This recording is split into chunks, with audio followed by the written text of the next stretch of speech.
Pues muy buenos días. A partir de este momento vamos a iniciar con una mesa más de la presentación de estas ponencias y a quienes nos están acompañando en este 19º Congreso Internacional de Gastronomía de la Universidad del Caribe, titulado Gastronomía y Trazabilidad del Campo a tu Mesa. Les damos la más cordial bienvenida a nuestra mesa de investigaciones. A continuación, tengo el gusto de presentarles a las y los ponentes que han dirigido sus esfuerzos por investigar las actividades derivadas de la gastronomía desde distintos enfoques. En esta ocasión nos acompañan Reina Isabel Balam, Jacqueline Barrientos, Lucía Estrella Canto, Dianely Saraí Mo y estudiantes de la Universidad del Caribe. Con otra muy interesante ponencia van a estar Jennifer Sánchez González, Vivi Jiménez Maciel, Abril Herrera y también son estudiantes de la Universidad del Caribe. Además, va a estar Joycer Alarcón de los Santos y Josué Armando Arispe Aguilar, con otra muy interesante ponencia y también son estudiantes universitarios de la Unicaribe. Con otra ponencia va a estar Celina Michelle Velázquez Rey. Tengo de 2 a 4. Es estudiante de la Universidad del Caribe. Como a lo mejor 2:45, sí. Además, Sí, tenemos Gaby, ahí te avisamos, nos avisamos. Presentada por Evelyn, Jerónimo Martínez y Alondra Marisol Ek Uluac. Estas son nuestras y nuestros ponentes que estarán el día de hoy con nosotras. A continuación, les voy a decir brevemente la dinámica que vamos a llevar a cabo en esta mesa. Por empezar, cada ponente va a disponer de 15 minutos para darnos a conocer los resultados de su investigación. Además, invitamos a participar a la audiencia, tanto con preguntas para que nuestros ponentes les puedan contestar. Les pedimos, por favor, que escriban sus preguntas en el chat. Para ello, primero escriban el nombre de él o la ponente a quien se le va a canalizar correctamente la pregunta. Al concluir todas las presentaciones, contaremos con un espacio de 20 minutos para dar preguntas y respuestas. La dinámica en este momento va a ser a través de rondas, de tal manera que cada expositor tendrá la oportunidad de contestar una pregunta por cada ronda, hasta que el tiempo se agote o no existan más preguntas. Bueno, pues dadas estas indicaciones, a continuación vamos a invitar al primer ponente, que es Reina Isabel Balam, promotor. Y ella es estudiante de la Universidad del Caribe. Nos va a presentar los resultados de su investigación realizada en colaboración con Jacqueline Barrientos Prado, Lucía Estrella Canto Canul y Dianely Saraí Mo Uc, con la ponencia titulada Preferencia del consumidor, mezclas listas para hornear o recetas caseras. Análisis sensorial, atributos valorados y factores de decisión de compra en Cancún. Bueno, pues le damos la palabra a Reina Isabel Balam y su equipo. Adelante. A partir de este momento tienen 15 minutos, recuerden. Hola, mucho gusto a todos. Nosotros vamos a exponer lo que son nuestra investigación de las preferencias del consumidor hacia mezclas listas para hornear o recetas caseras. Algunos de los temas que vamos a tocar serán el planteamiento del problema, objetivos, antecedentes, contexto, marco teórico, diseño de la investigación, metodología y la conclusión. Como planteamiento del problema nos quisimos enfocar más que nada en lo que era la salud, porque como sabemos, las harinas, en este caso que es de una mezcla de chocolate, Las que son compradas, en este caso que fue la que utilizamos, que fue de la marca Betty Crocker, como tal no teníamos un conocimiento concreto de lo que puede tener dicho producto. Sin embargo, el estar haciendo unas mezclas caseras podemos tener un mayor control de los ingredientes. De otra parte, también tenemos el planteamiento que es la economía, la cual es un factor que puede influir mucho al momento de la decisión de la compra. El tiempo puede ser algo muy importante porque no todos contamos con el mismo tiempo posible por cuestión personal o en general. Entonces, a veces una opción más factible podría ser algo más rápido de hacer. Otra cosa podría ser la experiencia, ya que no todos tenemos los conocimientos necesarios para lograr realizar dichas mezclas. Entonces, pues ese es el planteamiento de nuestro problema.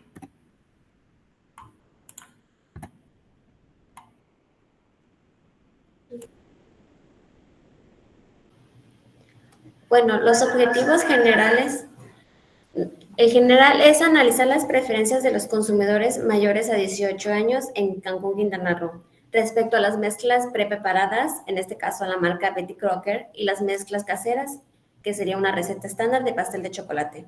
Uno de los objetivos específicos es identificar los principales motivos por lo que los consumidores eligen o no las mezclas listas para preparar. Por segundo, es evaluar sensorialmente el producto de la mezcla de chocolate de la misma marca para hornear con un grupo de consumidores.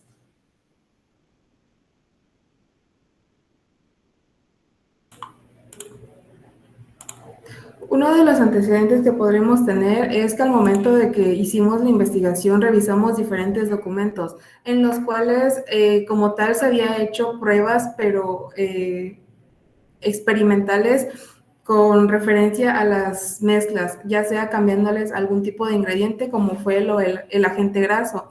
Por ejemplo, en algunos le cambiaban lo que era la mantequilla por el aceite o incluso simplemente lo hacían con agua. Pero como tal, nunca encontramos alguna investigación que se especializara en lo que es la preferencia y el saber las razones del por qué la gente en verdad prefería las mezclas listas o prefería hacerlas casera. Entonces, pues quisimos basarnos más que nada en eso, en nuestra investigación.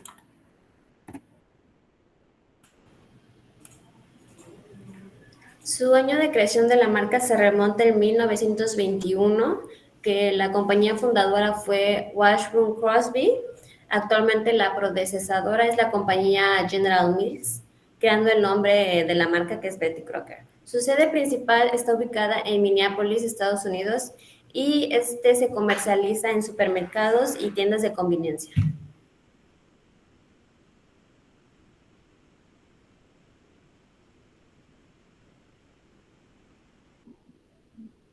Dentro del marco teórico podemos explicar 3 ideas claves que nos ayudaron a entender nuestra investigación.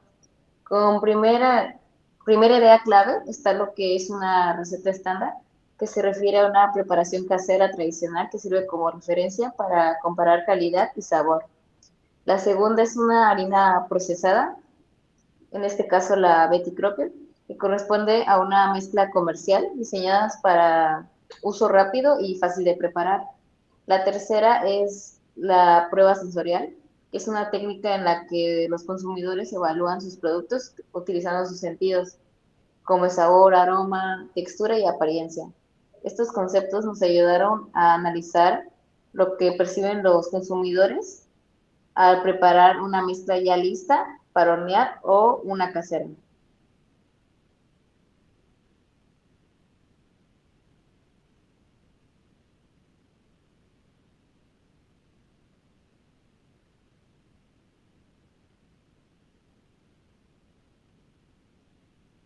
En diseño de investigación, ¿se escucha? En diseño de investigación, como pueden ver en la imagen, es censal, es documental y empírico, cualitativo, descriptivo, no experimental y transversal. En metodología, nuestra investigación está enfocada en cualitativo, Es una técnica que te describe, te hace saber el por qué es elegido ese producto. Nuestro tipo de investigación es un estudio documental y empírico. Documental sí quiere decir que obtuvimos documentos académicos en el cual nos enriqueció nuestra investigación y pudimos investigar más a fondo. Y empírico, pues, es todas las recolecciones de datos que tuvimos con los consumidores. Nuestra investigación en la ubicación es temporal y transversal, ya que es un momento justo que fue de septiembre a noviembre, una fecha determinada que obtuvimos en la investigación. El alcance de nuestra investigación es descriptiva, ya que pues se describe la investigación del tipo de harina, la harina Betty Crocker y la harina tradicional. En cuanto a extensión de estudios, es una investigación muestral, ya que se hace una selección de un grupo de consumidores. En respecto a manipulación de variables, tenemos el estudio que no es experimental, ya que no está intrometida y tampoco se modifica el entorno del participante. En tema de variable, tenemos variable independiente, que es preferencia, y variable independiente, que depende del variable independiente, que es precio, presentación y rendimiento. Ya una vez obtenido toda esa información, nos fuimos con las técnicas e instrumentos para la elaboración de nuestro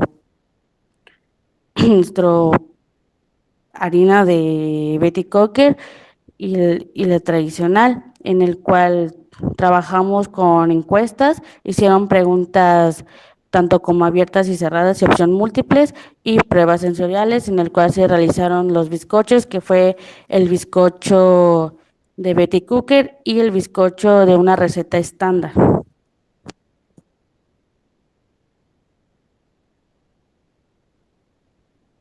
En los resultados, en general pudimos observar que los consumidores sí conocen la marca Betty Crocker y la eligen principalmente por la conveniencia y porque se ahorra tiempo al momento de prepararla. Sin embargo, cuando las comparamos con la mezcla casera, obtuvimos mejores calificaciones en cuanto al sabor, color y aroma. Esto indica que aunque la compra de la mezcla industrial se realiza con más rapidez, perciben la receta casera como algo de mejor calidad.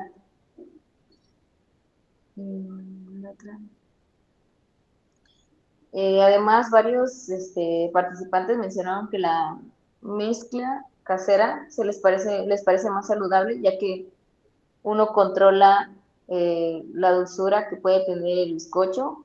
Incluso se utilizan ingredientes más frescos a comparación de la mezcla Betty Crocker, porque no sabemos qué tipo de levadantes o aditivos tienen, que pueden causar algunos dañinos a la salud.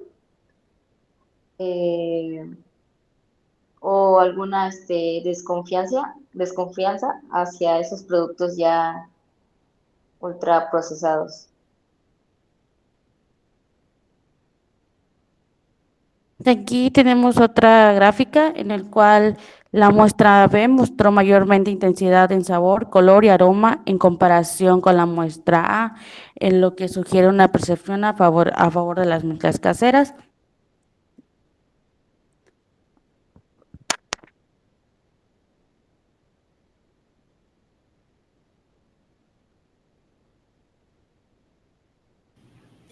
En conclusión, de acuerdo con los resultados posteriormente dados, las mezclas procesadas de Betty Crocker resultan más atractivas porque ahorran tiempo y garantizan un resultado más uniforme, mientras que las caseras se asocian con autenticidad, mayor intensidad sensorial y una imagen más saludable para los consumidores.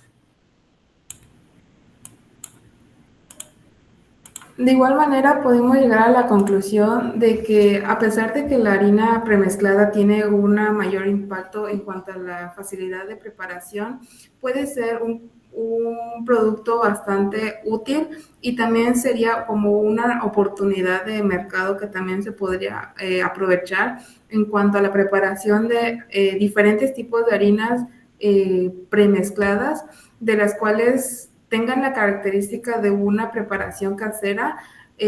Por ejemplo, cuando vimos los resultados, más que nada apreciaban lo que era el sabor, la textura y más que nada lo casero. Entonces creo que podría ser un producto bastante bueno que podríamos empezar a utilizar. Y eso sería todo por nuestra parte. Gracias. Muchas gracias por su presentación, equipo. Quiero comentarles que son muy interesantes los resultados de esta investigación. Su trabajo denota un proceso de investigación de campo en el que corroboraron sus hipótesis y aplicaron sus instrumentos de estudio. Su investigación realiza aportaciones en este campo de análisis para la preparación de las recetas para el horneado. Así que muchas felicidades y continúen trabajando en su investigación. Pues muchas gracias. Despedimos a nuestras primeras ponentes y a continuación tiene la palabra el equipo de Jennifer Sánchez González, quien junto con Yareli Jiménez Maciel y Abril Herrera Cervantes nos van a presentar su ponencia titulada Demostrar el uso del zapote negro como sustituto del chocolate en la repostería, comparando las características organolépticas del zapote negro con las del chocolate en la Universidad del Caribe de Cancún, Quintana Roo. Bueno, nuestras estudiantes son estudiantes de la licenciatura de gastronomía de la Universidad del Caribe. Adelante, por favor. Hola, ¿qué tal? Bueno, quiero empezar agradeciendo a los licenciados por esta gran oportunidad y este espacio que nos brindan a nosotros, los alumnos de la Universidad del Caribe. Pues nosotros somos el equipo y vamos a platicarles un poco sobre nuestra investigación titulada Demostrar el uso del zapote negro para la elaboración de bombones aplicado en la Universidad del Caribe.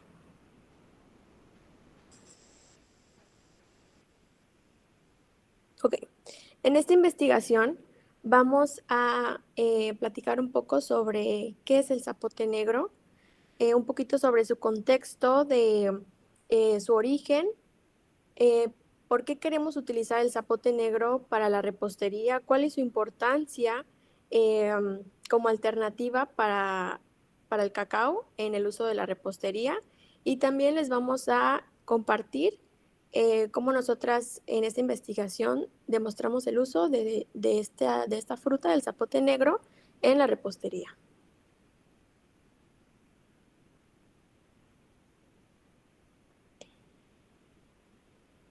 Ok, hablando un poco sobre nuestra problemática en esta investigación, pues principalmente es el desaprovechamiento de esta fruta del zapote negro. México posee una gran riqueza biocultural y el zapote negro representa una gran oportunidad para crear una repostería más saludable, sostenible y local, muy importante. Actualmente, igual como punto importante de nuestra problemática, actualmente la industria del cacao, como sabemos, enfrenta graves problemas de la pérdida de la biodiversidad genética en su fruto. Tiene igual una vulnerabilidad del cambio climático y eso hace que tenga un aumento significativo en los costos de su producción. Frente a esto, el zapote negro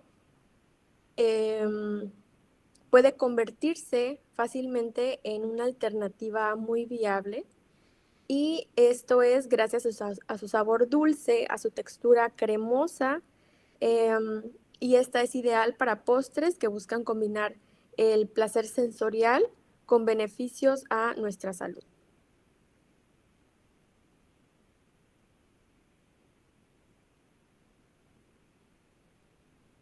Ok.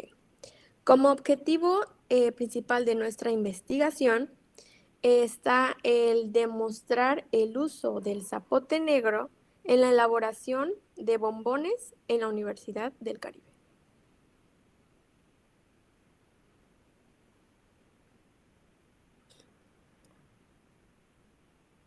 Ok, en nuestros objetivos específicos en esta investigación, pues obviamente al principio lo más importante era definir la fórmula base para aplicarla en la elaboración de nuestros bombones, experimentando con diferentes porciones de la pulpa del zapote negro y con sus otros ingredientes. Como segundo lugar, tuvimos que identificar la mejor fórmula mediante pruebas iterativas, registrando las variables para establecer una receta totalmente estandarizada y que pueda ser replicable. Por último, tuvimos que, no tan menos importante, revisar cuidadosamente el nivel de aceptación de nuestro producto mediante pruebas sensoriales con un panel de consumidores que sabemos que es la Universidad del Caribe.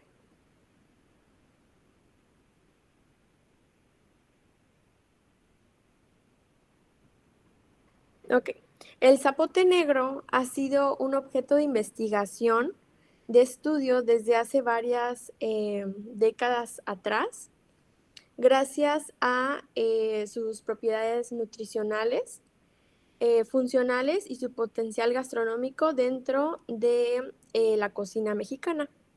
De acuerdo a Hidalgo Flores en el 2005, él destacó su aporte de carbohidratos, vitamina C y fibra, señalando asimismo su viabilidad en alimentos con beneficios funcionales.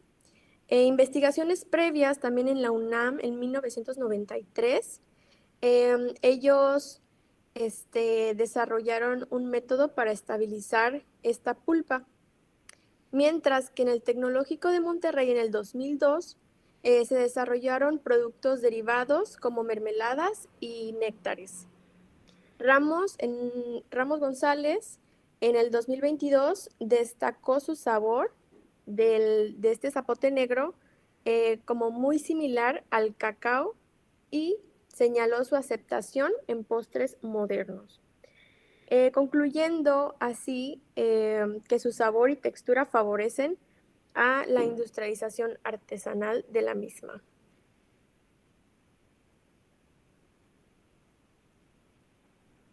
Ok, ahora hablando un poco sobre el contexto de esta investigación. De acuerdo al origen y a su cultivo, el zapote negro es una fruta de la familia Ebanés, que es originaria de México y de Centroamérica.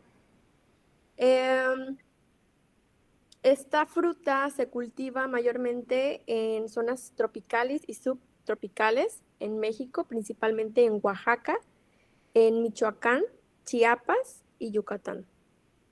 Un poco del contexto sobre el potencial como alternativa es que la pulpa madura tiene un color negro intenso, textura cremosa y notas a sabor acarameladas, que son muy similares al chocolate y es lo que nosotros destacamos en esta investigación y en esta fruta.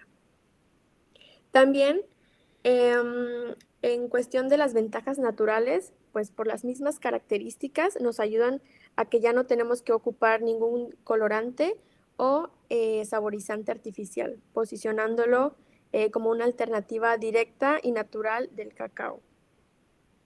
Ok, de acuerdo a su relevancia sociocultural, pues vemos que esta fruta data desde la época prehispánica y es vinculada a ceremonias religiosas y deidades.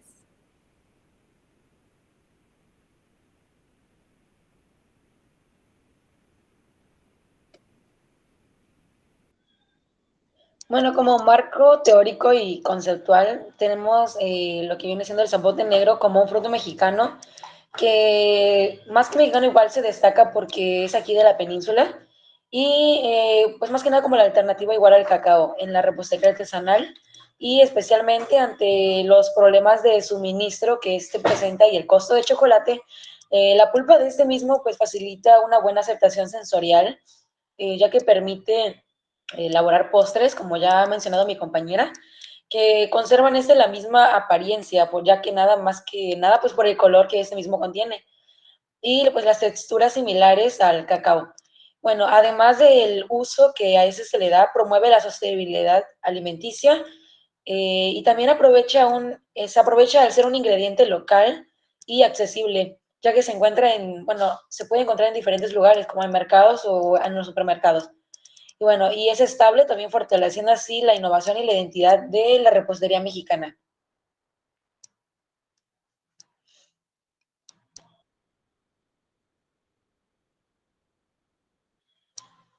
Como diseño de nuestra investigación, venimos teniendo lo que es el enfoque que fue mixto. Nuestro tipo de fuente que fue de información es empírica de campo. Nuestra extensión de estudio fue muestral y nuestra ubicación temporal fue transversal. De igual manera, la manipulación de las variables fue no experimental y nuestro alcance fue descriptivo.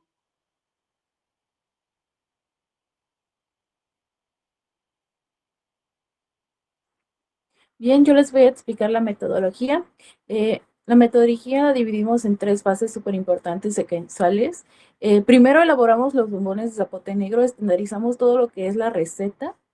Después, con los bombones ya una vez aprobados, procesamos a aplicar lo que es la prueba sensorial y encuestas. Pediríamos a los concursantes que en el mero momento de que prueben el bombón nos puedan llenar las encuestas, debido a que en el momento podrían explicar mucho mejor el sabor que sentían, todo. Y de ahí empezamos a analizar todos los formularios que recopilamos. Bueno, les voy a explicar cómo fue la elaboración de los bombones. Hubo muchas recetas, la verdad. Hubo un descarte de algunos ingredientes de cuales no nos funcionaron. Al final fue la manteca de cacao emulsionada con lo que es un zapote deshidratado, 2 horas de deshidratado lo más que se pueda. De esto lo molimos, lo colamos para obtener lo que es el polvo fino. Utilizamos lo que es la licitina de soya para evitar que estos dos componentes se separaran.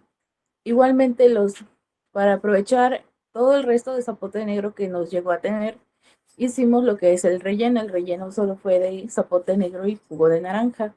Evitamos ponerle azúcar debido a que ya contiene un alto dosis de azúcar.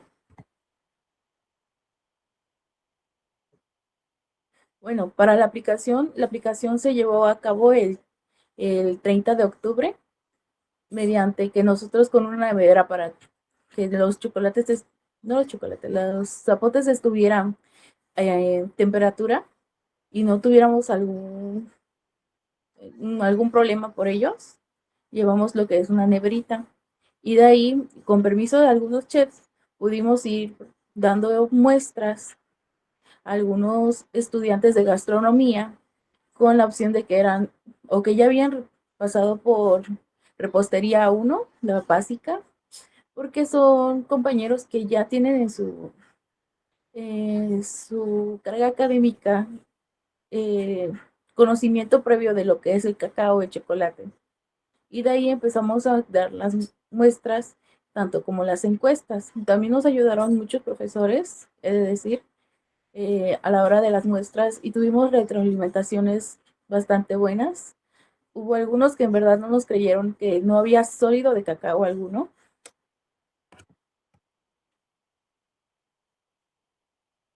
Y de ahí empezamos la análisis. Un 93% de verdad les gustó mucho el producto. El resto lo sintió algo empalagoso, es decir que el contenido de azúcar sí era un poco elevado. Igual, hubo una gran aceptación de esto. Nos permite saber de que la gente sí les interesa lo que es el zapote negro y poder utilizarlo. Hay gente que no le gustaba el zapote negro y por mediante de nuestro proyecto, por nuestro producto, les interesó el tema. E igual pudimos ver que hay mucha gente que está dispuesta a comprarla por los análisis que hicimos mediante Google Forms.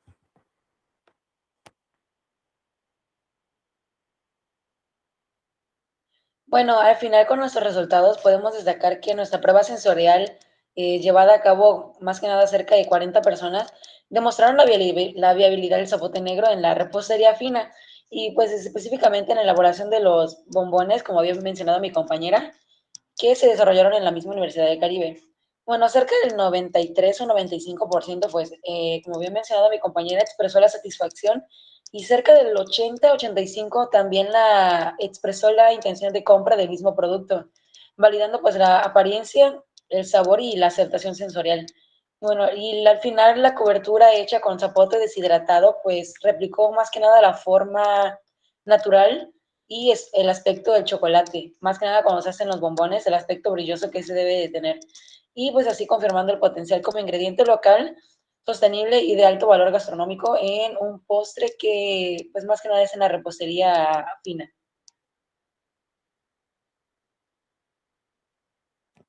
Bueno, para concluir, queremos dar las gracias a los participantes que en verdad nos ayudaron a recopilar todo esto, e igual a los profesores y chefs que nos estuvieron guiando. Pudimos confirmar muchas cosas con este proyecto, de que nosotros podemos reemplazar con sólidos de alguna fruta para hacer bombones, hacer chocolates, pero no serían chocolates como tal, serían chocolates falsos. Nos gustaría ampliar este proyecto utilizando algún otro tipo de manteca, algún tipo de grasa, para que sea 100% libre de todo influencia del cacao. Recomiendo ampliar esta muestra para mejores resultados.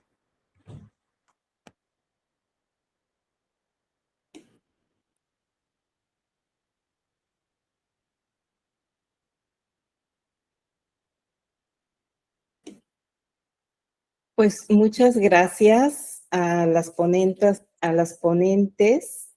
Muy interesante su trabajo. A través de su estudio, estas ponentes nos aportan elementos de gran relevancia acerca del zapote negro. En su investigación están resaltando la importancia del zapote negro tanto en el aspecto social como cultural e histórico, pero así también en el uso actual como parte de este proceso de elaboración de recetas de repostería. En esta investigación, las autoras de la ponencia demuestran el uso de herramientas de investigación, tanto aquellas aplicadas en la gastronomía, que nos explicaron, ¿no? Desde la elaboración de la receta, las distintas pruebas, hasta llegar a sus resultados. Y además, la aplicación de entrevistas, encuestas y cuestionarios en campo, pues para corroborar la aceptación del uso del zapote negro como parte de un postre, ¿no? De una degustación. Pues muchas felicidades. Ojalá continúen con este tema de investigación, que pues es muy interesante. Enhorabuena. Muchas gracias. Y a continuación tenemos otra presentación que también va a ser muy interesante y estará presentada por Joycer Alarcón de los Santos, quien junto con Josué Armando Arizpe Aguilar nos van a presentar sus resultados de investigación con la ponencia titulada Alimentos transgénicos, efectos de la producción y consumo de alimentos transgénicos. Adelante, tienen la palabra. Hola, muy buenas tardes a todos. Buenos días. Vamos a presentarles, como ya comentaron, nuestra investigación fue sobre alimentos transgénicos. Alimentos transgénicos, efecto de la producción y consumo de los mismos. Esto porque vimos ciertas situaciones consideramos que era un tema importante a resaltar en la actualidad. En este equipo está conformado por mí, Joyce Alarcón de los Santos, y mi compañero Josué Armando Arizpe Aguilar. Siguiente, por favor. Ok. En los puntos que desarrollamos para esta investigación fue principalmente alimentos transgénicos, el qué es, una breve explicación de cómo, para que la gente entienda a qué nos referimos con alimentos transgénicos, los antecedentes, la justificación, la problemática que encontramos, la metodología y los resultados con las conclusiones. Siguiente, por favor. Gracias. Como alimentos transgénicos. Bueno, aquí los alimentos transgénicos son conocidos como organismos genéticamente modificados o OGM. Esto ha surgido por la innovación o la búsqueda de innovación para poder hacer alimentos alimentos, hacen frutas, verduras, los cuales puedan resistir diferentes situaciones ambientales o naturales, como sería una resistencia a las plagas o tolerancia a los herbicidas o mayor durabilidad después de cosecharse. En este caso, esta tecnología, su capacidad de rendimiento al sector agrícola, pues digamos que es un beneficio muy grande, porque ayuda a que haya más alimento para diferentes sectores públicos, pero también tiene otros problemas que conlleva, por eso tiene mucha controversia este tema. Siguiente, por favor.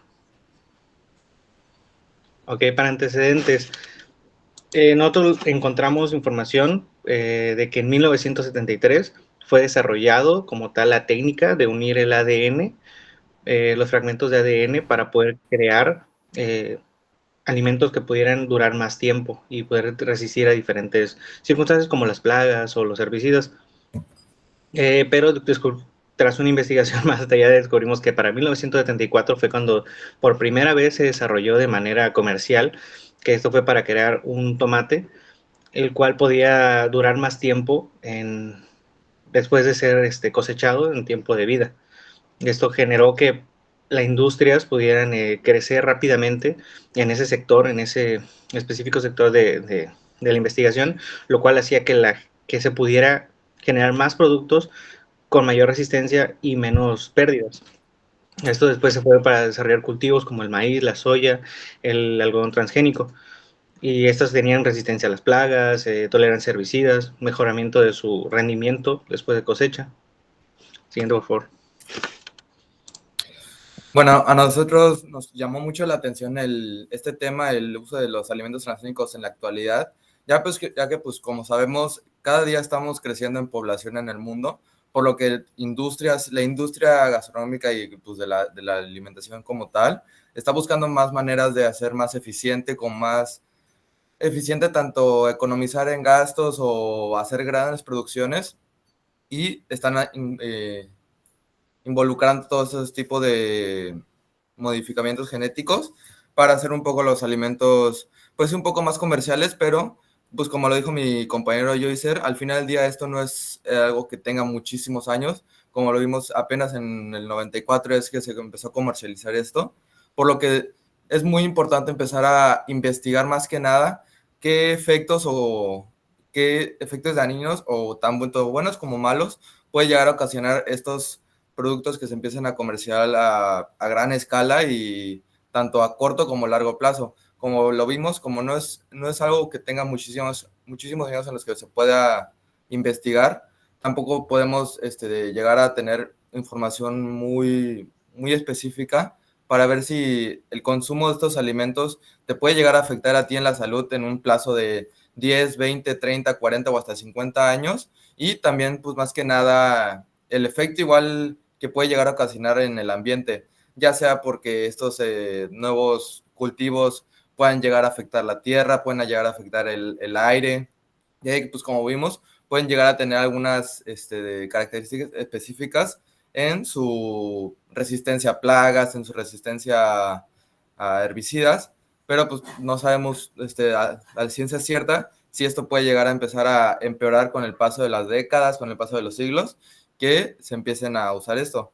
Además que también es muy importante saber que, pues bueno, la gastronomía, todos los alimentos que usamos, que comemos, que cocinamos, pues al final es una expresión cultural, así que pues hay muchas recetas que ocupan ingredientes en materia prima de que algún lugar en específico se tiene que dar y pues bueno, más que nada es también nos metemos en ese debate de si sería buena idea reemplazar como que el hecho de cultivar ciertos productos de manera orgánica con tal de hacerlos en algún laboratorio o que pueda llegar a ser reemplazado en la manera en que se cultivan estos.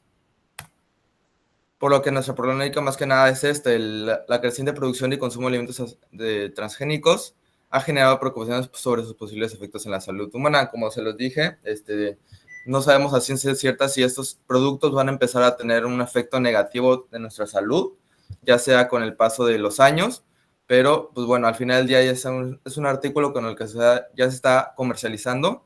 Muy seguramente ya habremos consumido algunos sin que lo sepamos. Y también esa es una de las problemáticas, el hecho de saber que el derecho que tiene el consumidor a elegir qué está consumiendo, qué está comprando, qué está pagando, ya que, pues bueno, al final del día el consumidor es el que decide qué consumir y es importante para nosotros que el consumidor esté informado de lo que está pagando, de lo que está consumiendo, para que pues ellos tengan la información y ya a base de eso ellos decidan si quisieran mejor un producto orgánico o bueno, no tienen problema con usar uno que sea transgénico. Así que pues más que nada es eso, el empezar a informar a la gente sobre qué tipo de productos están consumiendo y pues bueno, más que nada que ellos decidan. Para nuestra metodología, nuestro estudio es cualitativo, descriptivo y analítico. Recopilamos mucha información, muchos artículos en internet y libros, los cuales nos dieron una amplia información sobre este tema y temas, digamos, que se conectan directamente para poder hacer hipótesis, poder hacer llegar a una conclusión de esta situación que está pasando. Igual para poder hacer como más bases a nuestra investigación, hicimos una encuesta a estudiantes, cerca de 200 estudiantes, bueno, estudiantes y personas del sector alrededor de la universidad, personas conocidas y otras más allegadas, con las cuales pudimos generar datos que respaldaban nuestra investigación. ¿Puedes dar la siguiente, por favor? Bueno, aquí lo que vemos aquí, agregué una de las respuestas de la encuesta. En este caso era la actitud general que tiene el consumidor hacia los productos transgénicos. En esta nos damos cuenta que completamente a favor hay un porcentaje muy bajo y parcialmente a favor hay un porcentaje muy alto. Mucha gente no está completamente en contra, o sea, está como muy intermedio los resultados a cierto punto, porque la gente sí lo puede consumir, o sea, sí se siente a gusto consumiéndolo, pero el detalle está en que la gente no conoce lo que son alimentos transgénicos, porque otra de las gráficas que teníamos era el hecho de que las personas que le preguntamos, mucha gente no sabía, directamente no sabe qué son alimentos transgénicos, y al tener esa falta de información por parte del sector, esto hace que las personas no sepan qué consumen, directamente solo van al súper y compran lo primero que ven, mayormente, no todos, pero mayormente hacen eso, sin darse cuenta si es un producto transgénico, si es un producto orgánico, si qué es. Y eso es una problemática por el hecho de que estos alimentos, mi compañero decía que no teníamos una cierta información a futuro, pero sí sabemos que tiene algunas afectaciones a la salud, al medio ambiente también. ¿Por qué? Por el daño al ecosistema. Pues a la siguiente, por favor. Para conclusiones, aunque los alimentos transgénicos pueden aportar beneficios, como ya lo comentamos en el sentido agrícola, que pueden generar beneficios para la producción, beneficios para poder alimentar a más personas con menos cantidad de tiempo, también podemos ver que afectan mucho, ya sea al terreno, afectan a la identidad del público, de las regiones, porque como comentaba mi compañero, cuando crean alimentos en masa, pues se pierden ciertas costumbres o ciertas cosas que tienen ciertos pueblos en los cuales se generan ciertos productos, los cuales al hacerlo en esa forma, de la forma tradicional, digamos que tiene ciertos beneficios o quizás cierta identidad, pero al hacerlo en masa y hacerlo, en este caso transgénico, afecta.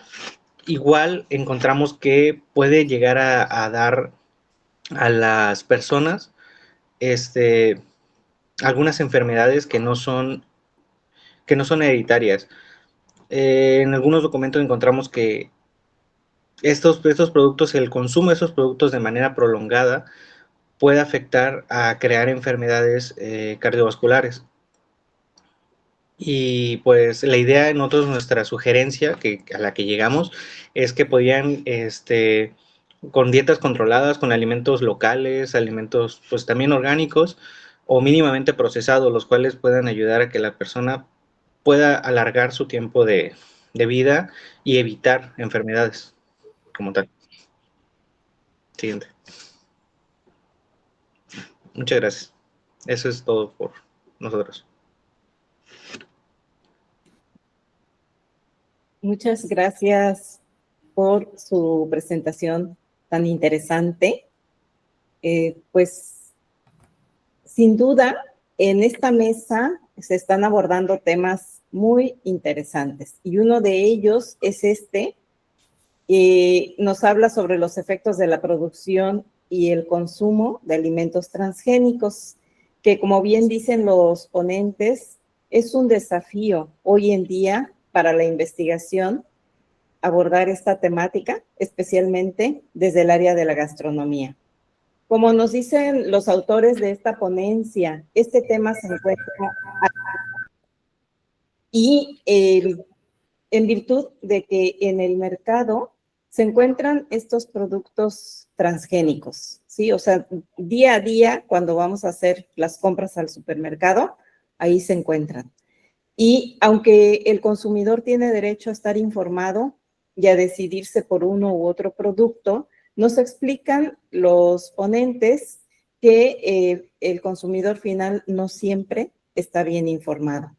A través de este estudio, los ponentes demuestran que están usando herramientas de investigación desde el método de investigación cualitativo y les está llevando a tener ciertos resultados y conclusiones, como por ejemplo que hay una discusión, hay un debate acerca de la producción como masiva de productos con sustancias transgénicas o el uso de producción local, ¿no? El último está asociado incluso con el tema de la cultura, de los rituales, de las tradiciones.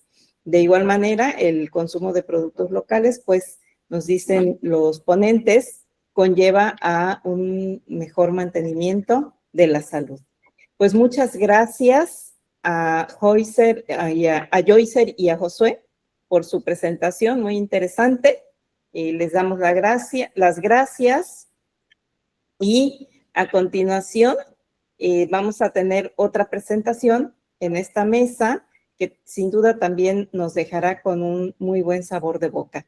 Y Celina Michelle Velázquez Reyes, estudiante de la Universidad del Caribe, a continuación nos va a presentar su trabajo titulado El cloruro sódico como potenciador de sabor en la repostería. Pues adelante, por favor. Hola, mucho gusto. Mi nombre es Celina. El día de hoy vamos a presentar el tema del cloruro sódico como potenciador de sabor.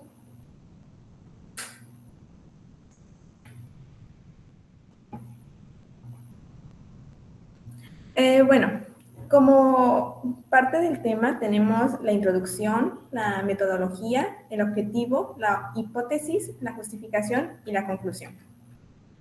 Ok, nuestro tema se basa más en una investigación sobre el cloruro sódico, o mejor conocido como sal de mesa. Es uno de los ingredientes fundamentales en la cocina, normalmente asociado a la gastronomía salada, dejando una brecha de conocimiento en la repostería.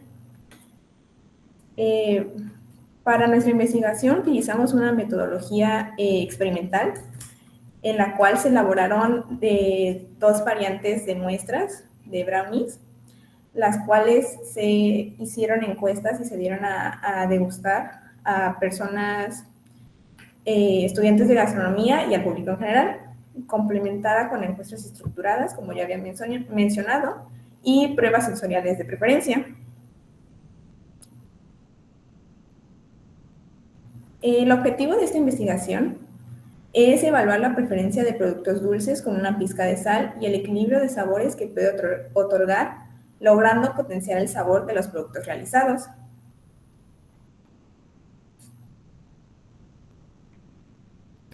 Nuestras hipótesis fueron demostrar el impacto del cloruro sódico como potenciador de sabor en la repostería. De igual forma tuvimos, como ya mencioné, tuvimos 2 hipótesis, y la segunda fue comprobar la aceptación de productos dulces con una pizca de sal. La justificación para esta investigación fue contribuir con información práctica sobre la aceptación del uso de la repostería, comprender mejor su uso en productos alimenticios, sino también para futuras investigaciones académicas más profundas sobre la adición de sal, los tipos de sal que se pueden utilizar para preparaciones dulces. Y tuvimos como resultados, ya al finalizar las encuestas, la comparación de preferencia de los productos sin y con cloruro sódico añadido. Como mencioné, tuvimos 2 muestras. En esta tuvimos brownies y galletas, que al final se quedaron solo brownies, y tuvimos un nivel de aceptación del 53.8% con sal.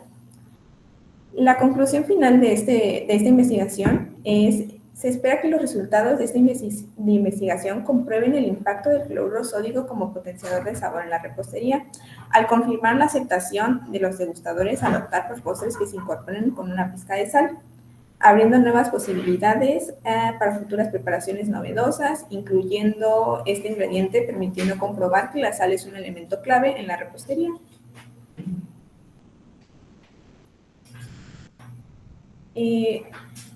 Este fue toda mi investigación. Quería cerrar. La base en general fue buscar la aceptación de productos de repostería con sal, que al final de cuentas se obtuvo, y como mencioné, tuvimos un 53.8% de aceptación.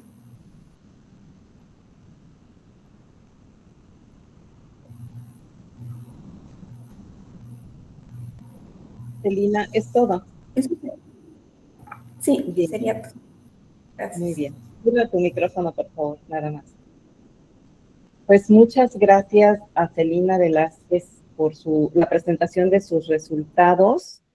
Es un tema muy interesante e importante, el uso de la sal en estas recetas de la repostería. La ponente nos demuestra el uso de herramientas de investigación, nos dice que es un método experimental y bueno, con un 53% o arriba del 53% de aceptación.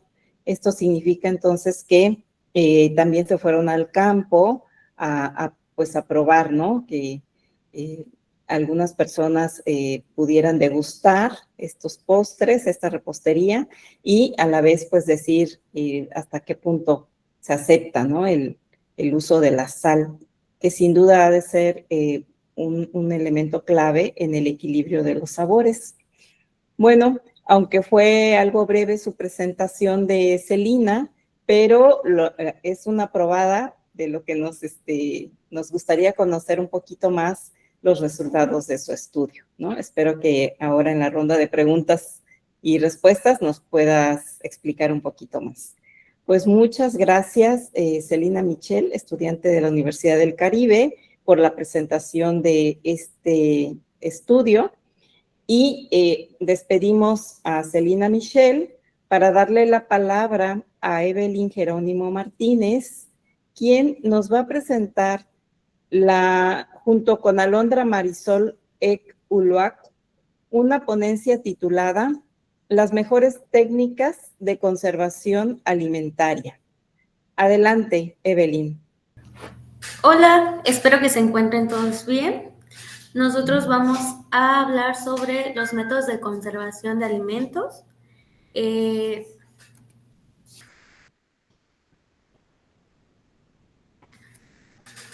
Nuestro tema tiene la introducción, metodología, objetivos específicos, hipótesis, justificación, conclusión y bibliografías.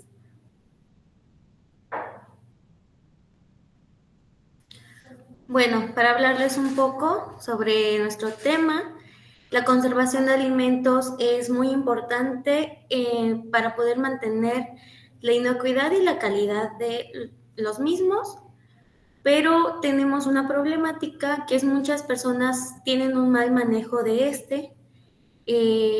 específicamente en la refrigeración, la congelación y el envasado al vacío. Tenemos un mal conocimiento sobre estos temas.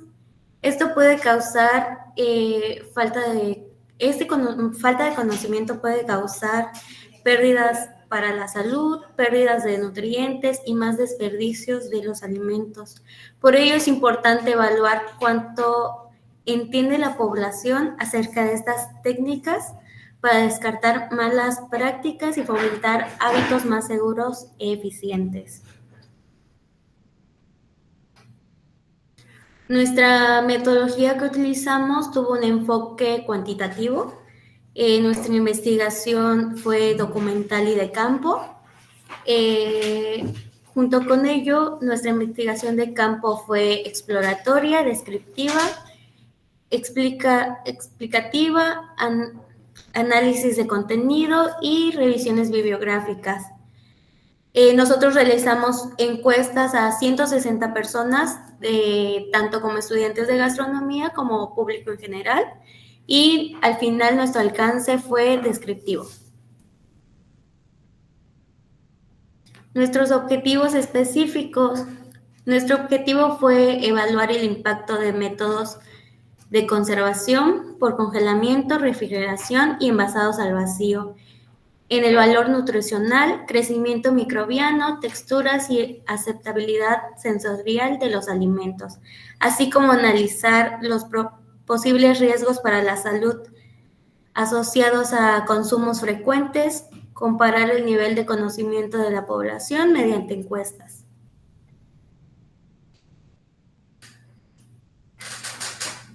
Bueno, nuestra hipótesis fue la congelación a menos 18 grados centígrados y en el envase al vacío conservar mejor los nutrientes y en el crecimiento microbiano y mantienen la mayor inocuidad de la refrigeración, aunque su eficacia varía según el alimento.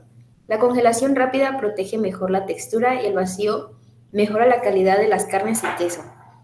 Estos métodos nos representan que hay mayores riesgos, o sea, de que si no se aplican de manera correcta, puede haber un riesgo y los problemas surgen del mal manejo que se tiene. El 53% de los encuestados reconoce la temperatura adecuada y persisten confusiones sobre las bacterias y el funcionamiento al vacío. Cuando hicimos las encuestas, nos fijamos que muchos de nuestros encuestados no aplicaban estos métodos y por eso se les tenían mal uso de sus alimentos en su conservación. Nuestra justificación fue analizar y difundir métodos de conservación que ayuden a mantener el valor nutricional de los alimentos, identificar y reducir el desperdicio causado por prácticas inadecuadas del almacenamiento que genera pérdidas económicas y de recursos, promover prácticas accesibles y correctas para el mejor aprovechamiento de los alimentos y disminuir costos en los hogares, asegurar la mejor calidad y seguridad de los productos conservados.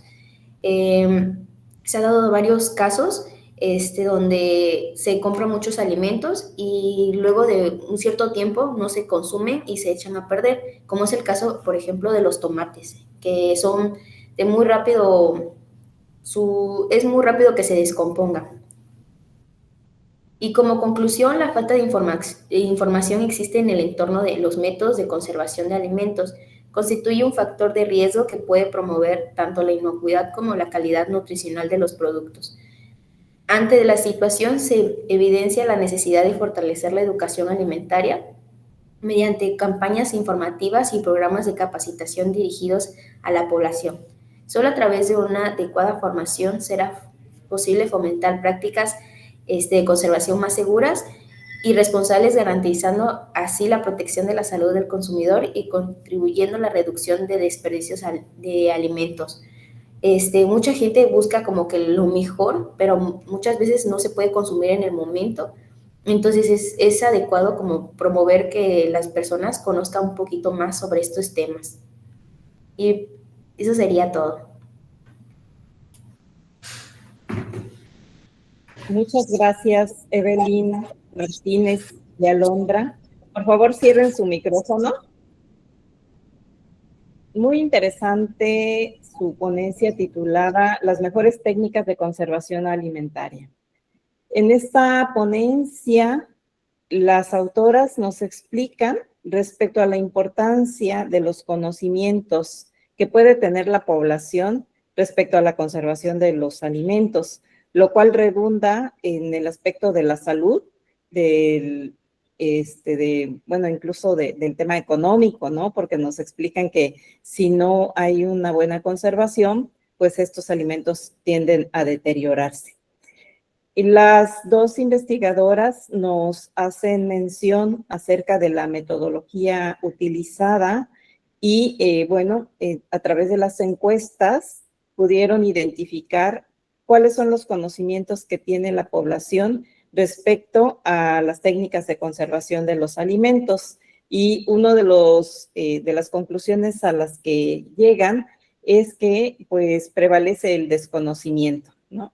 Entonces, algo que complementa su investigación es que incluso proponen como posibles soluciones y entre ellas se encuentran estas campañas informativas para difundir información acerca del uso de estas técnicas de conservación y de alguna manera pues fomentar la formación de la población en este tema, lo cual sin duda va a redundar en la salud, es lo que nos dicen las ponentes.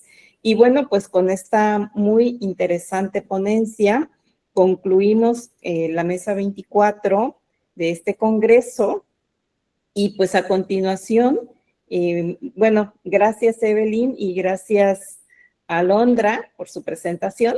Las despedimos para continuar con lo que sigue, que es una ronda de preguntas y respuestas. Pues antes de iniciar con las respectivas preguntas, le queremos recordar a la audiencia que pueden participar anotando sus dudas en el chat y que bueno que el doctor Edgar me las va a hacer llegar para podérselas leer. Y bueno, la dinámica que vamos a seguir es la siguiente. Vamos a trabajar por rondas. Tenemos 20 minutos en total para preguntas y respuestas y por lo tanto me voy a permitir leerles una primera ronda de preguntas y después todos van a tener, o sea, cada equipo va a tener el espacio para poder contestar. Si nos queda tiempo, aplicamos otra ronda. De preguntas y respuestas. Bueno, me permito leer la primera ronda de preguntas y para el primer equipo que presentó, conformado por Reina, Jacqueline, Lucía y Dianelli, la pregunta es, ¿qué factores esenciales son clave para la decisión del consumidor al elegir una harina lista para hornear o una receta casera? Bueno, tomen nota, por favor, y en un momento van a tener la oportunidad de dar respuesta. Y bueno, la pregunta para Jennifer Sánchez, Yareli Jiménez y Abril Herrera es la siguiente. ¿Qué diferencia sensorial existe entre el zapote negro y el chocolate? Y a continuación me permito leerle una pregunta a Joycer Alarcón y Josué Arispe. Para ellos la pregunta es, ¿con qué objetivo se producen alimentos transgénicos? ¿Quiénes se benefician? El equipo de Celina Velázquez y Valeria Jerónimo, a continuación me permito leerles una pregunta. ¿Cuáles efectos nocivos puede tener la sal en el organismo? Y bueno, por último, pero no menos importante, la pregunta para Evelyn y Alondra es la siguiente. En su conocimiento, ¿cuál es o puede ser la técnica más conveniente de conservación? ¿O depende del tipo de alimento? Bien, entonces en el orden en el que se les plantearon las preguntas, por favor, si pueden abrir su cámara y su micrófono y dar respuesta. Gracias.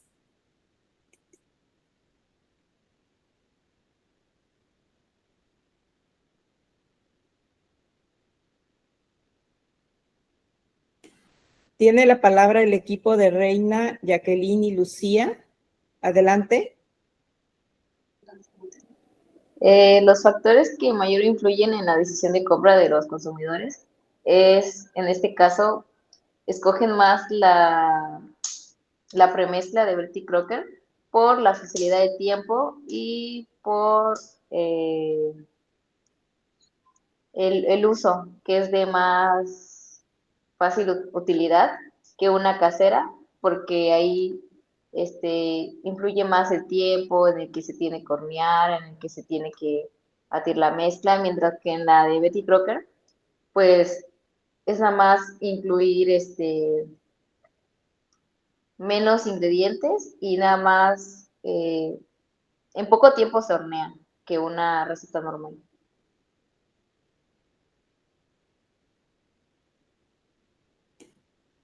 Muchas gracias. Y muy interesante su respuesta del equipo.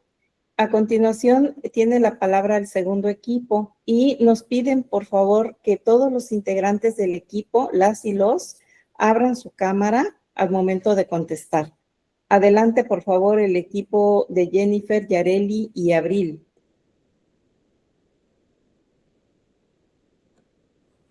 Ok, la principal diferencia entre sabores viene siendo que como no lleva un proceso de tostado como lo son los granos del cacao, le falta ese sabor a terroso, le falta ese sabor amargo, pero igual tienen una diferencia. El cacao hay que saborizarlo con azúcar para que sepa chocolate. Siempre lleva chocolate, mientras lo que es lo del zapote negro ya de por sí tiene un sabor muy parecido a lo que es el dátil, ya tiene el dulce, mientras que lo del chocolate, como viene proveniente del cacao, dependiendo cuánto sólido de cacao tenga, también llega a tener un sabor como que acidito. Es algo que en tanto a sabores, mientras en tanto el chocolate, la diferencia principal es que nuestro producto es un poco más terroso, en vez de que sea cremoso, pero eso se debió a una falla de molido.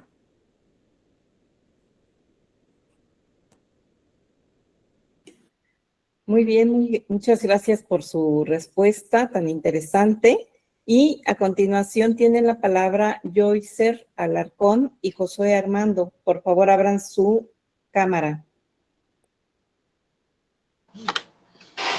Hola, buen día. Referente a la pregunta que nos hizo, nos preguntó hizo dos preguntas. La primera es ¿con qué objetivo se producen alimentos transgénicos? Y la segunda es ¿a quiénes benefician estos productos transgénicos? Para la primera que nos preguntó, su principal fin de la creación de alimentos transgénicos era mejorar los productos ya conocidos, en este caso las verduras, las frutas, poder agregarle resistencia para que puedan resistir ya sea pesticidas, resistir plagas, que digamos que un alimento por el tipo de tierra no puede producirse en un cierto lugar. Bueno, gracias a esta modificación de ADN ya podría plantarse en esa zona y eso ayudaría a aumentar la producción de estos alimentos en ciertas zonas, con lo cual ayudaría a la sociedad de esa región para que ellos puedan alimentarse de forma mejor, por así decirlo. Y digamos, ¿a quiénes benefician? Esto podría beneficiar a varios sectores. En este caso podríamos mencionar al sector agrícola, a las personas que producen, pues obviamente les puede beneficiar porque aumenta la cantidad de producto que pueden generar en cada cierto tiempo. En vez de tener que esperarse mucho tiempo para poder generar cierta cantidad, ahora pueden aumentar su volumen y con esto poder generar más ganancias para ellos. También podemos mencionar la industria alimenticia y biotecnológica, porque pues al tener un volumen, pues pueden tener mejor un control de mercado y desarrollar nuevos productos. O bueno, productos ya conocidos como el tomate, pero con un beneficio extra, que eso pues llama la atención. Para el consumidor, digamos que sí tiene un beneficio, el cual sería pues que quizá un precio menor, porque el producto al ser en gran masa se puede vender con menor precio. Pero pues ahí igual encontramos que tiene algunos efectos secundarios como enfermedades, cosas así, pero digamos que como beneficiario en parte sí tiene. Y esa sería la respuesta. Muchas gracias, equipo. Y a continuación tiene la palabra Celina Michelle Velázquez para poder contestar. Adelante, Celina.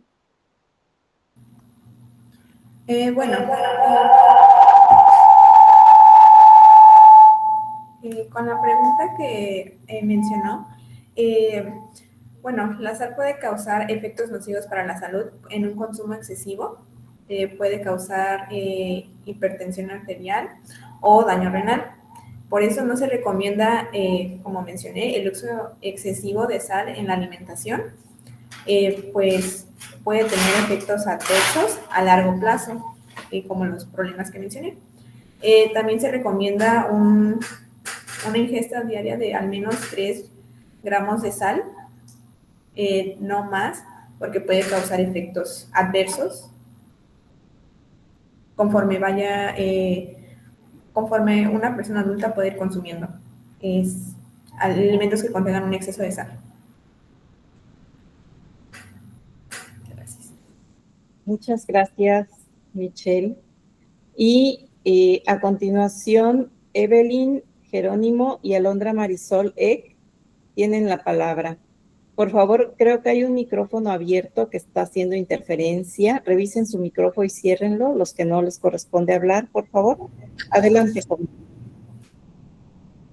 Dando la pregunta que nos hicieron, sí tiene que ver también el tipo de alimento. Por ejemplo, la refrigeración se basa o es más recomendado como para las frutas y lácteos y todos esos productos como que se van a consumir de manera inmediata. Sí, y para la congelación están las carnes, aves y pescados y alimentos que contienen un alto. Y el envasado al vacío podemos poner las carnes crudas, quesos, embutidos y vegetales previamente cocidos. Y pues de igual manera todas las técnicas de conservación que son refrigeración, congelamiento, envasado al vacío y todas en sí son buenas. El único problema que las afecta al final de cuentas es la mala técnica al, por ejemplo, descongelar carnes o ciertos productos que se van a comer, que cuando entran en una temperatura de riesgo es cuando ya se tiene una mala práctica y puede ocasionar problemas para la salud. Eso sería todo. Muchas gracias. Muy interesantes respuestas también. Todas sus respuestas denotan sus avances en este estudio que están realizando, que si bien son proyectos que se están desarrollando al interior de las asignaturas, pero de la investigación. Bueno, a continuación tenemos otra ronda de preguntas. Me voy a permitir nuevamente leerles en el mismo orden en que se las leí hace un momento en la primera ronda y también van a contestar en el mismo orden. Les voy a pedir, por favor, que atiendan muy bien sus micrófonos, que los mantengan cerrados, por favor. Gracias. Bueno, una pregunta para el equipo de Reina Balam, Jacqueline Barrientos y Lucía Canto, así como también para Dianely Mo, es la siguiente. ¿Qué diferencias existen en la elaboración de panes o pasteles con harinas ya preparadas o con las recetas caseras? Y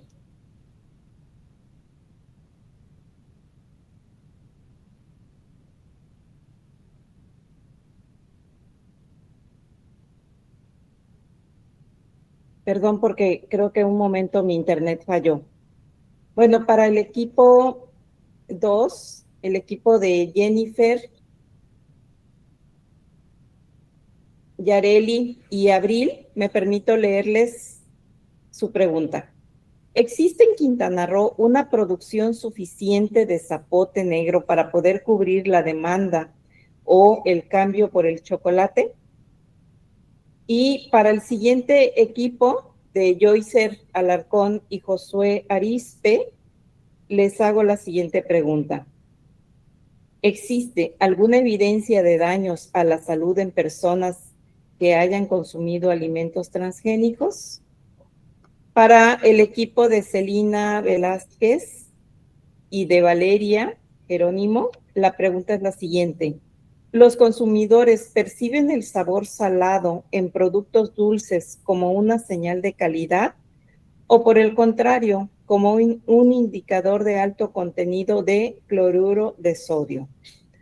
Además, para Evelyn Jerónimo y Alondra Eck, la pregunta es, ¿qué tipo de bacterias o microorganismos son de riesgo a la salud y mediante qué técnicas de conservación se pueden inhibir o eliminar?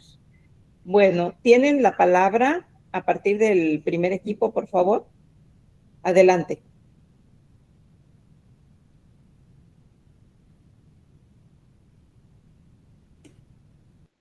El equipo de Rina.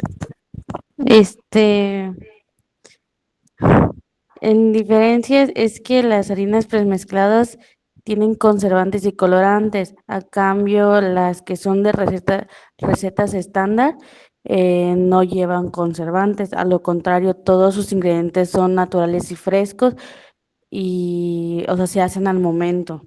Y las premezcladas pues no, ya llevan un conservante y solo como que faltarían un ingrediente de más, pero aún así no es que sus ingredientes sean frescos, sino tienen un tiempo ahí conservándose. Es la diferencia. Muchas gracias. Y a continuación, el equipo de Jennifer Sánchez, Yareli y Abril tienen la palabra. Recuerden abrir su cámara, todas las integrantes del equipo, por favor.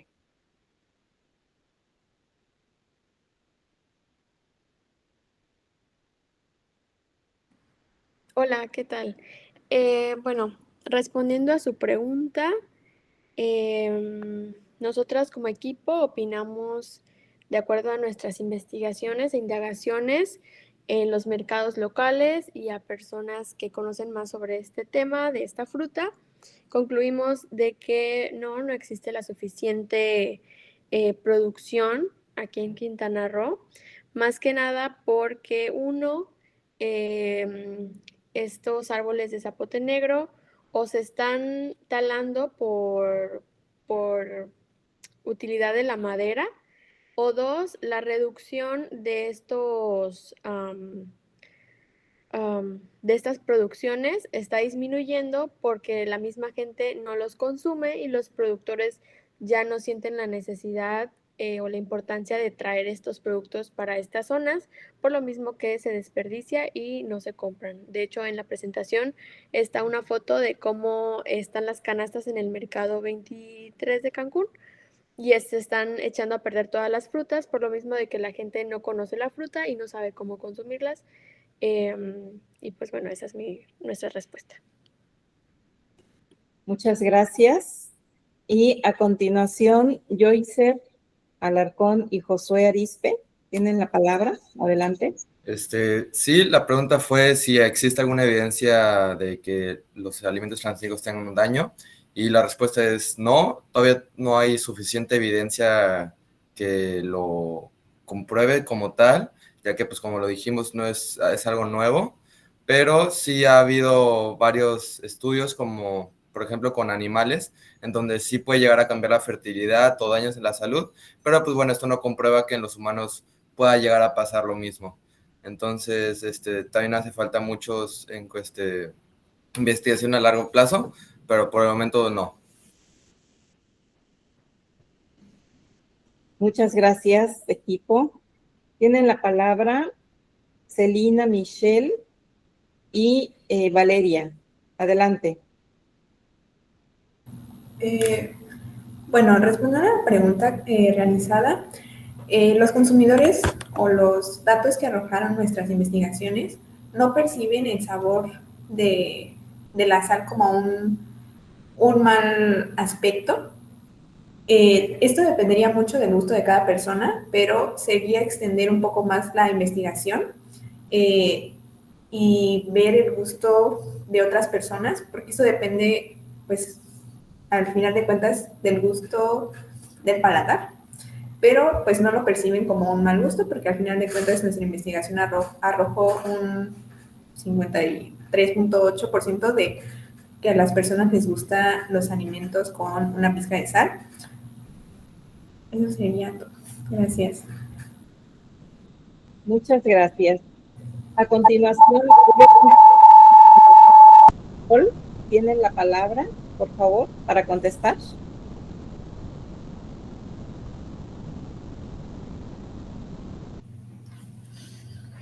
Sí, respondiendo a su pregunta, tenemos dos bacterias que se reproducen, que es la Escherichia coli y la Salmonelosis, que estas se pueden duplicar entre 15 a 20 minutos.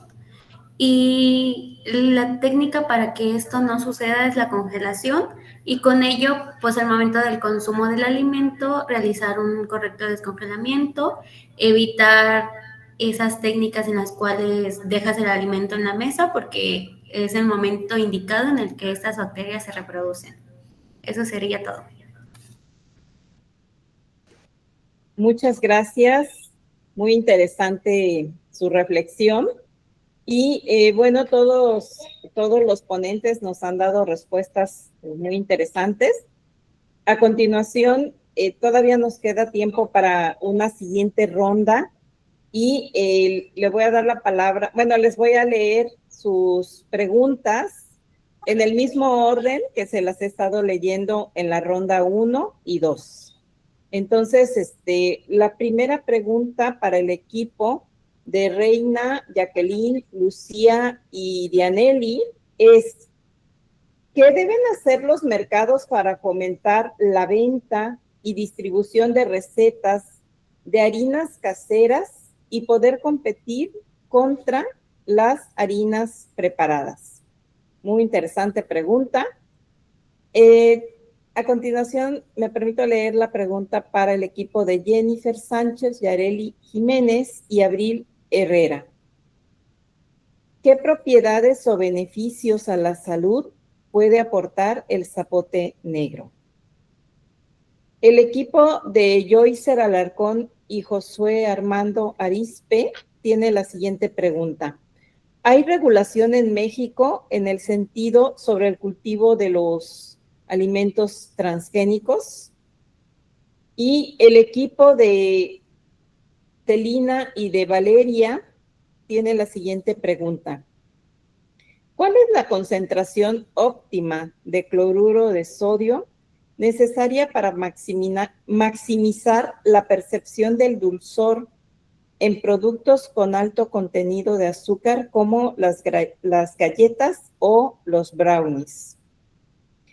Por último, el equipo de Evelyn, Jerónimo y de Alondra Eck, la pregunta para ustedes es: ¿existe mucho desperdicio por mala conservación de alimentos?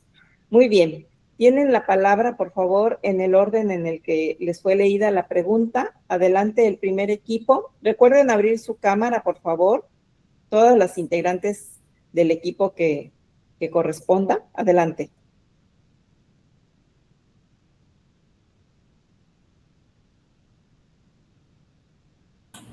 Respondiendo a la pregunta, creo que sería una buena manera el que se creara una marca que cumpla con todas las características de lo que es una mezcla casera. Sin embargo, también vimos que los resultados dependían bastante de lo que era el tiempo de la preparación. Entonces, es como que bastante complicado el que se pueda lograr un producto, no imposible, pero que sea rápido, pero a la vez que no tenga tantos conservantes como para poder almacenarlo por bastante tiempo sin que sufra cambios en su resultado final. En lo que fue de nuestra investigación, nos especializamos en lo que fue una marca de pastel de chocolate, la cual fue la Betty Crocker. Sin embargo, sería creo que interesante el poder investigar a un futuro lo que sería con ese nuevo producto que sería de marca de como una marca casera. Muchas gracias, Reina, por la respuesta. A continuación, le damos la palabra al siguiente equipo, de Jennifer Sánchez, Yareli Jiménez y Abril Herrera. Adelante, por favor. Sí, para los beneficios y pues más que nada las propiedades del zapote negro que este puede proporcionar, tenemos que es un alimento funcional rico en fibra, en vitamina C y compuesto por bioactivos con potenciales antioxidantes. De igual manera es antidiabético y pues en el punto de la vitamina C se dice que el zapote negro contiene un poco más de vitamina C que la naranja. También es bajo en grasas y en calorías, así que pues por eso creo que es bueno para los diabéticos. Y también es rico en potasio, ya que mantiene la función muscular y regula la presión arterial. También contiene otras fuentes de vitaminas como la vitamina A y pues lo que habíamos mencionado que es rico en agua, ya que el zapote negro es muy hidratado. La pulpa del zapote al momento de hacerla en los chocolates, pues se deshidrató durante un periodo de tiempo muy largo, ya que es muy abundante en agua. Y pues sería eso la respuesta. Muchas gracias por su respuesta. Y Joycer y Josué, por favor, tienen la palabra para dar su respuesta. Hola, buen día. Bueno, la pregunta fue que si existe regulación aquí en México sobre el uso de alimentos transgénicos. Sí, sí existen regulaciones aquí en México. Todo producto destinado para el consumo humano pasa por ciertos, digamos, autorizaciones para poder y revisiones para poder checar si puede o no estar para el consumo. En este caso, la protección contra riesgos sanitarios. La Comisión Federal para la Protección contra Riesgos Sanitarios, que es la COFEPRIS, ya dio visto bueno sobre estos alimentos anteriormente, ya que no se logró encontrar información, digamos que en verdad, información que diera a entender que sí puede afectar al humano. Como ya lo dijo mi compañero en la respuesta pasada, sí, no hay un estudio que diga efectivamente sí afecta al humano, sino que ha afectado a animales, en los estudios se han hecho, pero existe la posibilidad y ya queda en cada persona que quiera consumirlo o no, ya queda responsabilidad de cada ciudadano, ¿verdad? Pero recientemente, en 2025, se aprobó una reforma constitucional que prohíbe formalmente en territorio nacional la siembra de maíz modificado por métodos transgénicos. O sea, se hizo una prohibición a nivel constitucional. Esto no solo por el hecho de afectaciones a la persona, a la salud, sino afectaciones al territorio.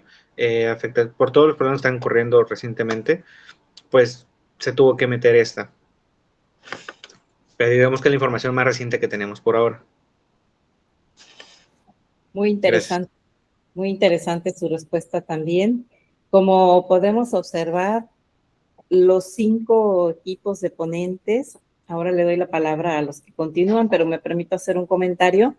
Los 5 equipos están demostrando que tienen muy buena información, se han preparado en su investigación y bueno, esto lo están demostrando en sus respuestas, además de la presentación que hicieron. Y a continuación, Celina, Michelle y Valeria Jerónimo tienen la palabra. Adelante. Respondiendo a la pregunta, más que nada sería, depende de la receta, la cual se vaya a realizar, pero en nuestro caso, para preparar las muestras se utilizaron 100 gramos en total de la receta y se utilizaron de 1.5 a 2 gramos de sal en adición y potenciar el sabor. Celina, antes de darle la palabra al último equipo, quiero preguntar, aprovechando, porque a mí me quedó la duda, ¿qué ventajas representa para la elaboración de estas recetas de repostería? ¿Qué ventajas representa el uso de la sal? ¿Realmente es necesario usarlo? Bueno, en muchos productos sí se utiliza una gran cantidad de sal, pero pues si queremos como que quede un poco más el sabor en las preparaciones, se puede utilizar un poco de sal para que quede en el paladar. Normalmente se hace, pero dependería mucho el tipo de receta que se vaya a preparar. Gracias. Bueno, a continuación, Evelyn Jerónimo y Alondra Marisol Eck tienen la palabra para poder contestar. Adelante. Sí, de acuerdo con la INEGI, se estima que el 70% de alimentos se desperdicia en México, ya que ocurre principalmente en el campo antes de que llegue a los mercados o al hogar, lo cual puede estar relacionado con problemas de conservación o post cosecha. Muchas gracias por su respuesta. Bueno, aún nos quedan unos minutos, por lo tanto nos vamos a permitir una cuarta ronda de preguntas y respuestas. Pero esa pregunta se las quiero hacer de manera personal para todos los equipos. Es la misma pregunta para todas las ponencias y por favor van abriendo su micrófono para contestar en el orden en el que han estado respondiendo. La pregunta es, cuando hicieron su investigación de campo, cuando fueron a aplicar sus instrumentos de investigación, ya sea encuestas o cuestionarios o entrevistas, ¿cuáles son los principales obstáculos que tuvieron que ahora sí que vencer, ¿no? Obstáculos o desafíos que tuvieron que enfrentar en este trabajo de aplicación de sus instrumentos de investigación. Adelante. En el mismo orden, por favor, empezamos con el equipo de Reina Balam. Adelante. Uno de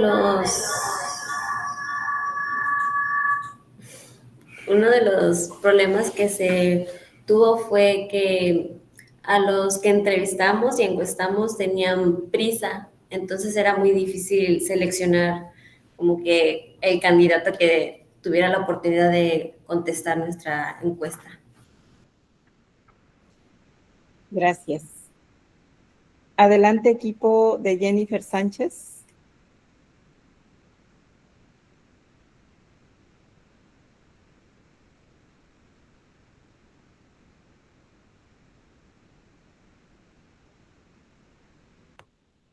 Bueno, los principales desafíos que tuvimos durante todo este proceso fue primero poder encontrar nuestra materia prima, porque hubo una gran escasez de esta. El zapote negro ya no se está vendiendo tan abundantemente como antes, porque la gente dejó de consumirlo. Ya los productores ya ni siquiera están bajando. Entonces, nada más en el mercado 23, con mucha suerte, pudimos encontrar lo que era el zapote negro. E igualmente, una que otra vez pudimos encontrarlo en lo que fue en Chedraui Selectos, en la sección regionales, pero no es tan frecuente como nos hubiera gustado. Igual tuvimos problemas con la misma receta, porque nos hubiera encantado que a la primera nos saliera todo, cosa que no fue así. Tuvimos que descartar algunas cosas. Fue cuando encontramos que la lecitina de soya nos iba a ayudar a emulsionar el chocolate, evitando que se separen lo que era la manteca con los sólidos de Zapote. E igual tuvimos unos problemas a la hora de buscar encuestados. Mayormente todos estamos ocupados. Entonces hubo un pequeño problema ahí. Hubo profesores, hubo chefs que nos ayudaron muchísimo, que nos permitieron interrumpir así su clase y poder encuestar a sus alumnos. Fue una ayuda que nos dieron. Y esos fueron los principales desafíos que tuvimos. Muchas gracias. Joycer y Josué, adelante, por favor. Sí, yo creo que igual uno de los como que obstáculos que pasa en esto de la recaudación de datos, esto del alcance a los encuestados, ya que pues bueno, pues como lo han comentado mis compañeras, la mayormente todos siempre están ocupados y aunque sea una encuesta pequeña que no puede pasar, o sea, no te tarda ni 5 minutos en contestarla, pues muy pocas personas realmente te dedican ese tiempo. Entonces yo creo que sí, también es ese hecho, también el alcance, ya que pues aunque tratamos de divulgar nuestra encuesta por grupos de clases, por compañeros, familia, amigos, pues aún así es muy difícil que una persona realmente te dedique 2-3 minutitos a contestar una encuesta. Pero pues bueno, al final del día tratamos de juntar los más posibles y pues más que nada sería eso. Muchas gracias. Celina y Valeria tienen la palabra.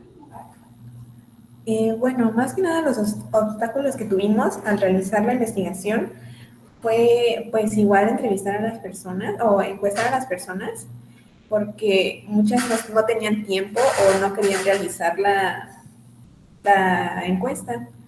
De igual forma, algunos obstáculos que tuvimos aparte de eso fue la poca información que hay sobre el tema, porque hay información mucho más profunda sobre investigaciones más experimentales, que son como que los grados de sal que puede haber y los tipos de sal que puede haber, no como tal el tema que tenemos. Entonces, tuvimos un poco de dificultad, pero al final de cuentas pudimos terminar y generar bien la investigación. Gracias. Muchas gracias, Celina y Valeria, por su amable respuesta. Y a continuación, Evelyn y Alondra tienen la palabra, por favor. Sí, nuestro principal problema fue el hecho de las encuestas, porque muchas personas sí no querían contestar o algunas de plano nos decían que no tenían suficiente tiempo como para contestar estas encuestas y otras personas muy amables pues sí nos dedicaban ese poquito tiempo que tenían. Y principalmente fue eso, o sea, el hecho de tener que estar haciendo encuestas y la gente no tuviera tiempo o no se le hiciera esa relevancia el tema que estábamos hablando ni nada de eso. Y pues sí, a veces no contestaban y a veces pues sí, nos dedicaban ese tiempo.